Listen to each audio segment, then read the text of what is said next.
కొండగట్టు ఆంజనేయ స్వామికి పవన్ కళ్యాణ్ గారికి సంబంధం ఏంది అంటారు. అరే సంబంధం ఏందిరా నాయన, 35 కోట్ల 19 లక్షల రూపాయలు ఇప్పించిండు ఆయన.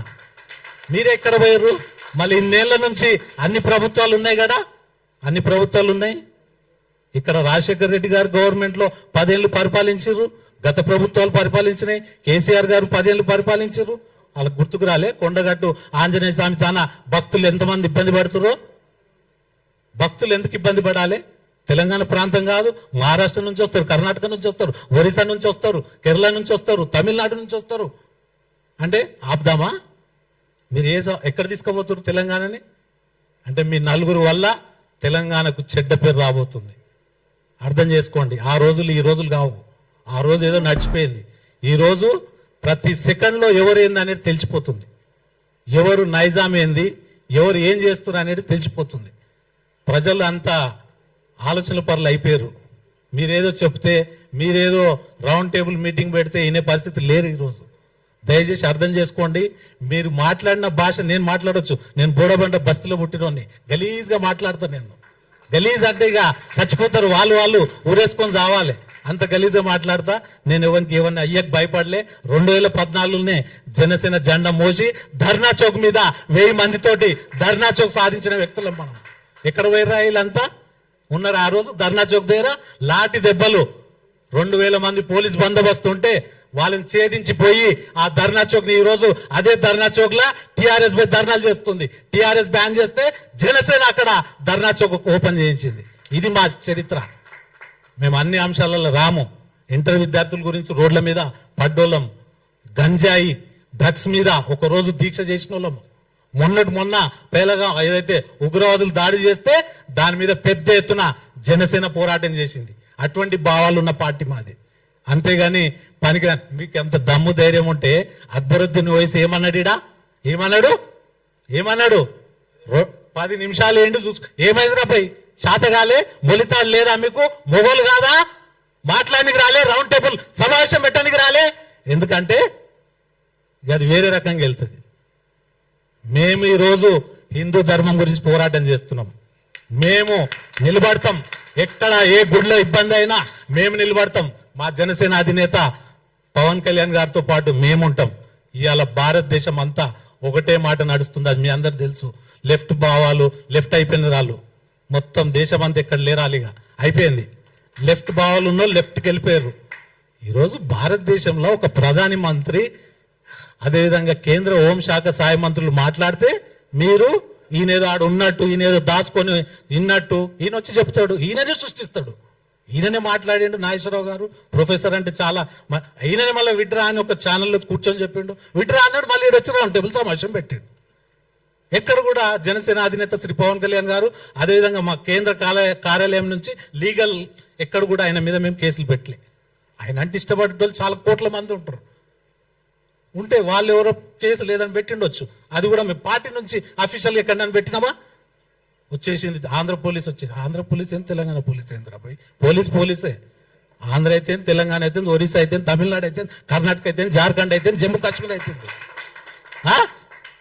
నలుగురు కూర్చొని మాట్లాడితే 4 లక్షల మంది జనసైనికులు. గుర్తుపెట్టుకోండి. మేము ఖాళీ ఉన్నాం అనుకుర్రా? మా పనిలో మేము ఉన్నాము. మేము ఎప్పుడు ఏం చేయాలో మాకు తెలుసు. మీరు జనసేన అధినేత శ్రీ పవన్ కళ్యాణ్ జోలికి రావద్దు. ఇంకోటి, ఆంధ్ర తెలంగాణ అనేది మర్చిపోండి, అయిపోయింది. మేము తెలంగాణ గడ్డ మీద పుట్టిన బిడ్డలం. మేము ఎవరినైనా ఇక్కడ రమ్మని చెప్తాం. ఏ రాష్ట్రం నుంచి అయినా రావచ్చు, ఏ రాష్ట్రం నుంచి అయినా, ఏ ప్రాంతం నుంచి అయినా వచ్చి ఇక్కడ పని చేసుకోవచ్చు, తిరగవచ్చు, మాట్లాడవచ్చు. పార్టీ పెట్టే హక్కు ప్రతి ఒక్కరికి ఉంది. ఇది రాజ్యాంగం కల్పించిన హక్కు. దాన్ని మీరు నేను నలుగురు కూర్చొని మేము డిసైడ్ చేస్తామంటే ఆ రోజులు కావు. 10 ఏళ్ళు ఇదే చెప్పారు. ఉద్యోగాలు, నీళ్లు, నియమాలు, నిధులు అని చెప్పారు. ఎంతమంది ఎంత దోసుకున్నారో తెలుసు మీకు. ఈ రోజు వాళ్ళు నిన్న బాల్కసుమని మాట్లాడుతూ ఉత్తమం చేయాలి, ఇట్లా కాదు, ఓ రైలు పట్టాలు కోసేయాలి, ఓ మనం కాలు పెట్టేసాలి ఆఫీసులు, ఓ మనం ఇక జైలు. అరే నీ అమ్మ, 10 ఏళ్ళు ఎక్కడ పోయిందిరా నాయన ఆ స్ఫూర్తి? 10 ఏళ్ళు ఎక్కడ పోయింది ఆ స్ఫూర్తి?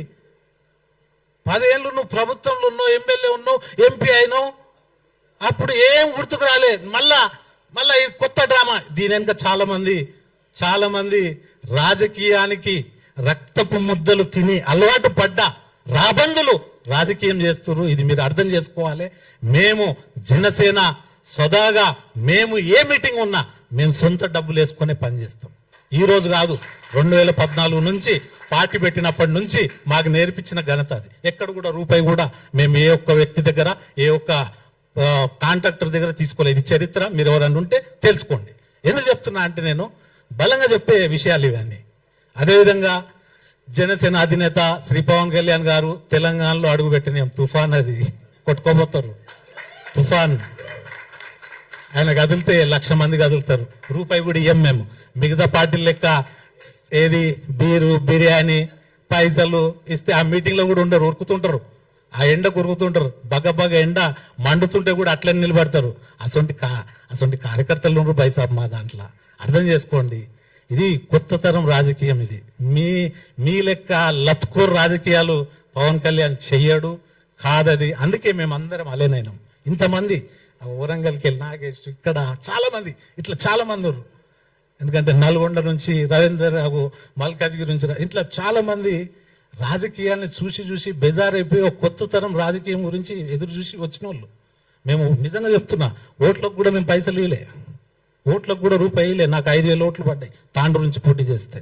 మొన్న భారతీయ జనతా పార్టీ జనసేన నుంచి అక్కడ కూడా ఎవడు అన్నాడు, ఇదర్ అరే ఓడరా నువ్వు, ఎవడు నువ్వు నన్ను అడగనీకి? ఇక్కడ పుట్టి పెరిగినోన్ని, 32 ఏళ్ల నుంచి రాజకీయాలు చూస్తున్నోన్ని, నేను ఒక జాతీయ పార్టీలో పనిచేసినోన్ని, బైసాబ్ వెంబడి తిరిగినోన్ని, టైగర్ నరేందర్ వెంబడి. నేను ఎంత ఇది ఉంటుంది, నాకెంత ఆలోచన ఉంటుంది, రాజకీయాలకి మీద ఎంత అవగాహన ఉంటుంది. ఏదో కొత్తగా వచ్చినట్టు అందరినీ మనం రాజకీయ పార్టీలు అంటే ఈరోజు కాంగ్రెస్, బీజేపీ జాతీయ పార్టీలు గౌరవిస్తున్నారు. జనసేన కూడా ఇంకో విషయం చెప్తా, తెలంగాణ గడ్డ మీద పుట్టింది జనసేన పార్టీ. 2014లో మేము March 14 నవోటల్లో పార్టీని అక్కడ స్థాపించడం జరిగింది. తర్వాత మనకు తెలంగాణ రాష్ట్ర ఆరోగ్య దినోత్సవం జూన్ 2, 2014లో, అంటే పార్టీ పుట్టి రిజిస్టర్ అయిన తర్వాత ఇక్కడ తెలంగాణ. అంటే నేను ఏమంటా అంటే, ఎవరైనా సరే మనం ఇక్కడ తెలంగాణ ప్రాంత బిడ్డలం, మనకు చాలా అవమానాలు జరిగినాయి, చాలా బాధలు పడ్డరు, చాలా మందికి అవకాశాలు రాలే. మీరు ఎవరిని అడగాలి? అప్పుడున్న గవర్నమెంట్ని అడగాలి. రాజశేఖర్ రెడ్డిని అడగాలి. రాజశేఖర్ రెడ్డి చనిపోయాడు, అడగలేరు. అదేవిధంగా జగన్ అడగాలి. ఎందుకంటే వాళ్ళు దోసుకురు అంత సంపద. ఈరోజు వాళ్ళ ఎన్ని ఆస్తులున్నాయో తెలుసా తెలంగాణలో? అని వాళ్ళ మీద పడి ఉండరు ఆయన. అంటే పవన్ కళ్యాణ్ గారు, అంటే పవన్ కళ్యాణ్ గారి మీద పడతారు. అరే ఆయన మంచి చేద్దామని 100 కోట్ల రూపాయలు కౌలు రైతులకు, కళాకారులకు అనేక విషయాల మీద స్పందించి ఇవ్వడం జరుగుతుంది. అదేవిధంగా ఆదిలాబాద్లో బోర్ వేయించిండు ఆయన. అప్పట్లో రూపాయి లేకున్నా కానీ ఆయన సొంత డబ్బులతో బోర్ వేయించిండు. ఖమ్మంలో ఒక పేషెంట్ ఆమె చూడాలనుకుంటే అక్కడ పోతే ఆ పేషెంట్ బతికి ఈరోజు మంచిగా తిరుగుతుంది. అదేవిధంగా కొండగట్టు ఆంజనేయ స్వామి, అదేవిధంగా మనకు ఇక్కడ వరదలు వచ్చినప్పుడు ₹1 కోటి ఇవ్వడం జరిగింది. ఆ తర్వాత ఇంకో ₹1 కోటి మొన్న రేవంత్ రెడ్డి గారు కూడా ఇవ్వడం జరిగింది. అదేవిధంగా నల్లమల్ల అడవిలో యురేనియం తవ్వకాల మీద ఇప్పుడు ముఖ్యమంత్రి ఆ రోజు నా పక్కకే కూర్చుండు, నా పక్కకే రౌండ్ టేబుల్ సమావేశంలో కూర్చున్నారు రోజులు ఉన్నాయి. ఇప్పుడున్న ముఖ్యమంత్రి గారు రేవంత్ రెడ్డి గారు ఆ రోజు ఇమ్మీడియట్ గా అసెంబ్లీ జరుగుతుంది, మేము తవ్వకాలను ఎక్కడ కూడా పర్మిషన్ ఇవ్వలేదని ఆపేయడం జరిగింది.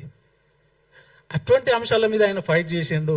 ఆయనకు తెలంగాణతో మంచి అనుబంధం ఉంది, సంబంధం ఉంది.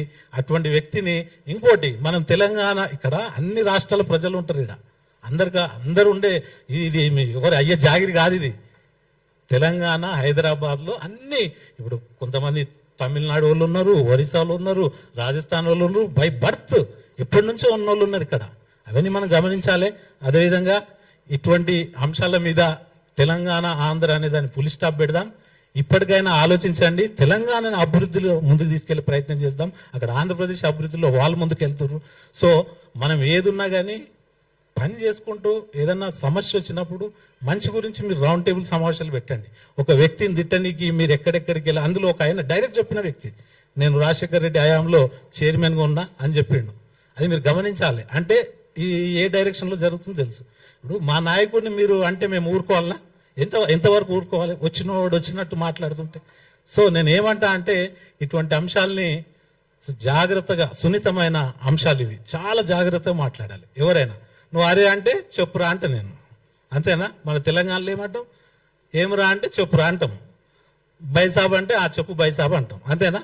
ఇదే భాష అందరికీ వర్తిస్తుంది ఇది.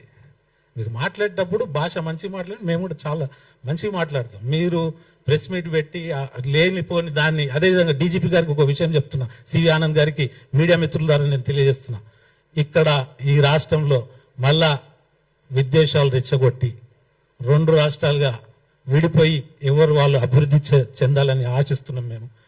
దాంట్లో భాగంగా కొంతమంది కావాలని రాజకీయాలు చేస్తున్నారు. వాళ్ళ మీద మీరు పూర్తి దృష్టి పెడతారని నేను మీడియా ద్వారా తెలియజేస్తున్నా.